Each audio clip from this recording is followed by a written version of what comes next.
7:14 on this October 27th. Well, welcome to microphone number 2, Dr. Charles Osgood. Always a pleasure to be here. It's good to have you. You bet. We like talking chiropractic care. We like talking politics.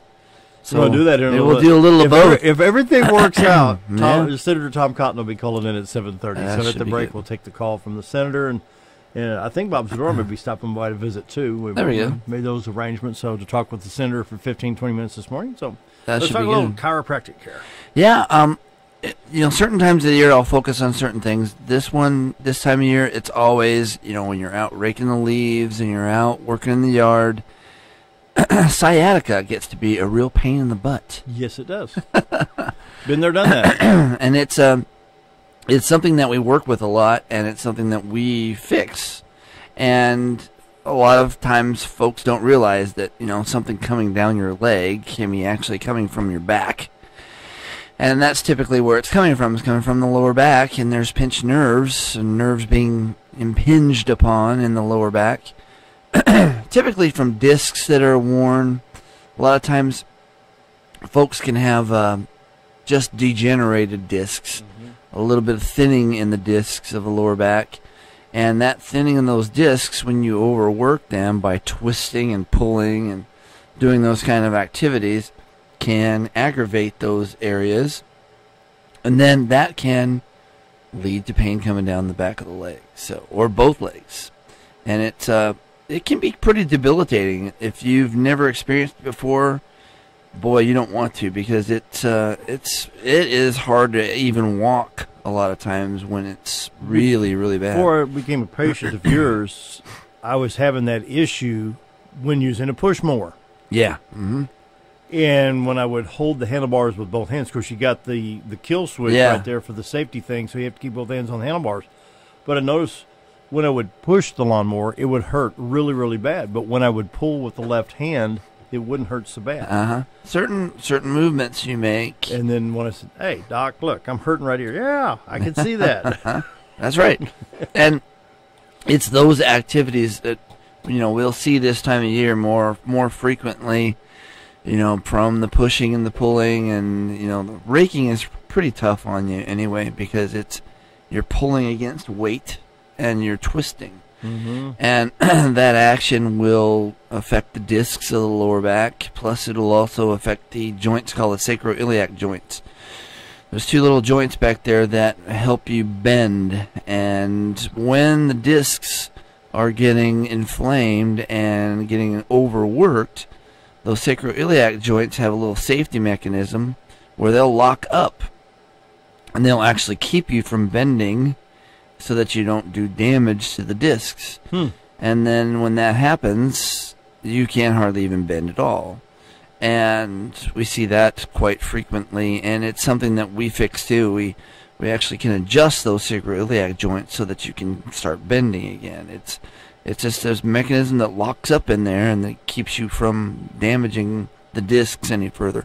But we can reset it, basically. What we do is we adjust all of those areas of the spine and reset everything.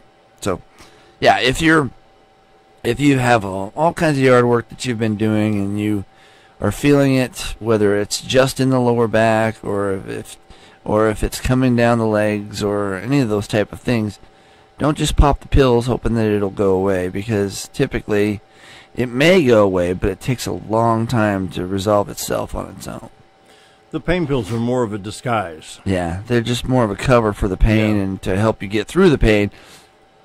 And, I'm not a masochist. I tell my folks who come in, hey, if you need to, take the pain meds along with what we do, because what we do is going to get you better faster. The pain meds aren't going to actually fix the problem. What we do is going to fix it, but sometimes you need the pain meds along with what we do too. So there's some people who do both, and that's perfectly okay when you're really, really hurting. So, but yeah, don't just pray that it goes away. Just come in and let's see if we can get to the root of the problem. We'll take x-rays. We do x-rays and a nerve scan. The nerve scan will tell us how much nerve function you've got in those areas of the spine, what's being pinched or impeded. And then based on that and the x-rays, we can tell you what it's going to take, how long it's going to take to fix the problem, and what the procedures are and that sort of thing. There's certain procedure that we do for discs of the lower back that is really very specialized, and that is it provides a little bit of traction along with adjusting. So you're not only going to get adjusted and get those areas pulled open and moving again, but you're also going to get them tractioned a little bit and pulled apart, and that helps to nourish the disc a little bit and pull fluid back into the disc and help rehydrate it just a little bit, especially if they're degenerated discs. That helps tremendously. When you call a degenerated disc, what do you mean by that? There's discs between each bone of the spine, and they have gel in them, basically. And that gel over time, especially if you've injured your spine, that's where usually degeneration starts occurring fastest, is an injury to a certain area. What happens is that gel just starts to disintegrate. Really? And you start losing the cushion between those vertebrae. And then when you lose it's like losing your shock absorbers in the car.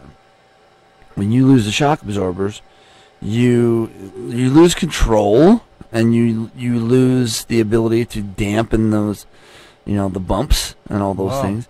But what happens in the spine is you lose the ability to keep pressure off of the nerves that are coming from the spine. So when you degenerate discs, then you lose the ability to keep those nerves functioning like they should.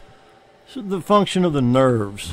Well, I've heard that term. Well, I've got a pinched nerve and it hurts. But if the nerve is actually sending the impulses to the brain, let's say that I hurt my knee. Mm-hmm. Okay, and the knee's going throb, throb, throb, throb. Right. Are the nerves telling the brain that my knee hurts? Yeah, that's sending pain signals. But can the nerves also have pain in them? You can. I mean, if a nerve has enough pressure on it, you can have nerve pain. Really? Yeah, you can get enough pinching or pressure. It doesn't have to be an actual pinch nerve even. It can be just pressure from swelling around the nerve. Oh. And that's what we see more often times than actual pinching, is swelling around the nerve from injury to the area, like discs that are inflamed or things like that. They pinch or put pressure on the nerve.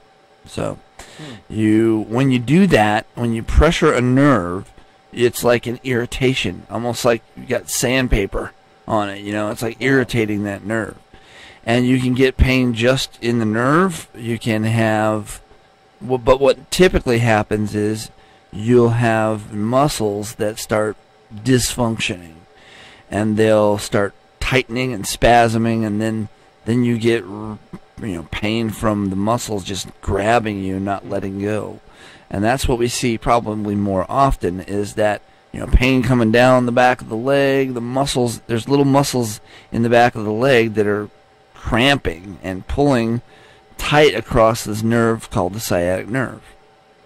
And a little tiny muscle called the piriformis muscle, if you ever want to look it up. Where's that one? It's right across the butt. And really? Is that the one that connects from? It goes from hip to pelvis, basically. Yeah. And then so what happens is you'll get pain from that little muscle contracting too much and binding up over that sciatic nerve. What about when somebody says, I bruised my tailbone? Well, you can. Really? I mean, you can have a hard fall, and a hard fall can even crack the tailbone sometimes. Really? There's nothing you can do for a cracked tailbone. There's no casting or anything that takes place, because there's nothing that can be done that way. So you just have to let it heal. But it can be extremely painful, and it takes several weeks to get that to heal up and to ease off of the swelling and the inflammation around it. That's really what happens when you crack it, or if you bruise it.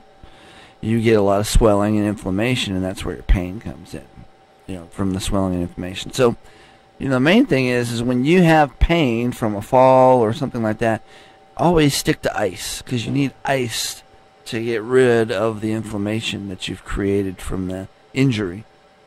Stick to the ice. A lot of people will throw heat on it. That can make it worse. Really? Yeah, you'll create more blood pooling in that area, and then you want the blood to move. You want the blood to move out, yeah.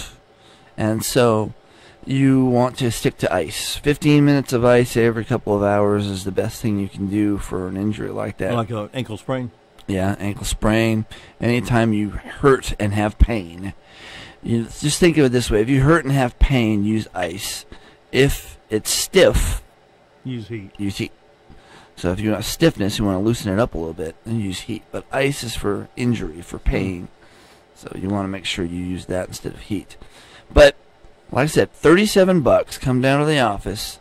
All it takes is $37. We take X-rays. We do a nerve scan. We'll find out what you've done to yourself when it comes to the yard work you've been doing or whatever activities. Will tell it all. Yeah, we'll be able to tell from that just what needs to happen as far as your care goes, how long it's going to take, and get you on a road to recovery so that you don't have to just sit around and hope that it goes away or take pain pills. So, what about the term tennis elbow? Yeah, we tennis elbow is from the action of playing tennis. Mm-hmm. You're turning that wrist, and it also happens to pitchers. Pitcher's elbow, same thing, because you're doing that curveball. That's right. You're turning that wrist over, and what we see with pitcher's elbow or tennis elbow is that you get inflammation of the elbow joint, and that can be corrected with certain therapies that we use too, like ultrasound therapy. Yeah. Ultrasound is extremely useful for that type of an injury because what it does is it deeply penetrates where the ligaments and tendons attach to the bone, and it really reduces the inflammation and the swelling. Does it use a type of vibration in there? Yeah, it's sound waves. Yeah. You're actually bombarding it with sound waves. And then that tends to speed up the blood flow and get rid of the inflammation in the area. It's funny because I revert back to automotive. Mm-hmm. I remember years ago in a class that said vibration is your best tool. Yeah, yeah. If you had a bolt that was stuck, there's times we'd just use an impact hammer. We'd put a little Soakum stuff there like liquid wrench and then hit the side of it with just like an air hammer. Right. And pretty soon, you take the nut right off. Yeah. Yeah, I've done that too, working on cars. Yeah. Then ultrasound is that type of a, it's like vibrations. It will, but you don't feel it. It's just it's ultrasonic. It's ultrasonic. Yeah. Sound waves penetrating deeply into the deep part of that joint where those muscles and tendons connect. Have you ever been around those big subwoofers and you can actually feel it jump to your heart? Oh, That's similar. Yeah. I mean, you're getting those sound waves to push, and you're pushing on those things. So, yeah, and it works extremely well. That, along with massage therapy that we use as well. We've got a great deep tissue massage therapist. So, and we also will adjust those joints that are inflamed, those elbow joints. So, yeah, it works really well with that. And this is not just for people my age or younger or my age and over. It's for people of all ages. All ages. I work on athletes who, have problems with, when it comes to being knocked around in a football game or, pitchers. I've worked with pitchers too and getting their arms to function like they're supposed to. I watched a football game Friday night, and I think there's a young man that could use your services after the other team grabbed a hold of his face mask and brought him to the ground. That's horrible. Yeah. You can get some serious injuries, yeah. and if they're not taken care of, it can lead to worse problems later on. Because that grabbing that face mask will give you a big whiplash injury. I mean, it'll knock that neck around. So, let me tell you, Dr. Osgood's helped me many times. I continue to be a patient of his. If you need to know more, stop by and talk with me. Be glad to tell you everything that Doc has done to help me and one of my sons. Oh yeah, he was thrilled too. You bet. Location, phone number, website that we can't access today. It's mountainhomechiro.com. If you go to mountainhomechiro.com, you can send me an email, sign up for an appointment. Lots of things you can look at there, lots of info. We're right across the street from Affordable Insurance and Centennial Bank, right on 62 in the middle of town. It's 425-4424. Give us a call, and one of our great staff will get you set up. We'll have you come in and fix you up. If you want to be pain-free without the pain meds, see Doc Osgood. He's helped me many, many times and continues to do so to this day. Just don't live on pills. I mean, don't live on pills. It's not going to fix you. Brings us up to news time. We're waiting for the phone call from Senator Tom Cotton.